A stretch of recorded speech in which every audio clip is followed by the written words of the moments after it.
If you're looking for a powerful alternative to Figma that you can use for free, Penpot is definitely worth checking out. In this tutorial, I'll show you how to use Penpot as a Figma alternative in 2026.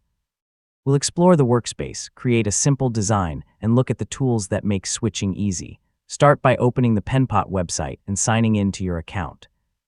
Once you're on the dashboard, click the New Project button, give your project a name, and create it. You know, this works very similarly to organizing projects in other design tools. Open your new project and create a design file. Inside the editor, you'll find a familiar layout with a toolbar, layers panel, design canvas, and properties panel.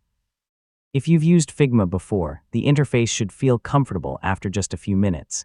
Use the shape tools to add rectangles, circles, and other elements. Add text with the text tool, then customize colors, typography, spacing, and borders from the properties panel.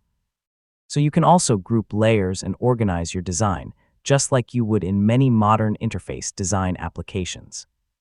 To make your workflow more efficient, create reusable components for elements like buttons, navigation bars, or cards. This helps you maintain consistency across your project and makes future edits much faster. Penpot also supports team collaboration.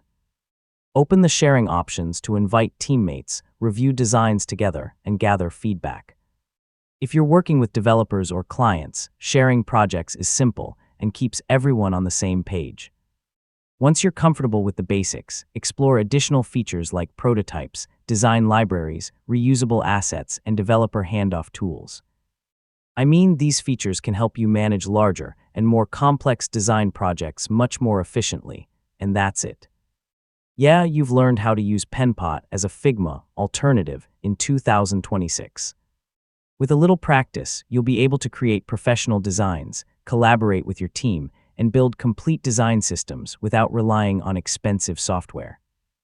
If this tutorial helped you, don't forget to like the video, subscribe for more Penpot tutorials, and thanks so much for watching.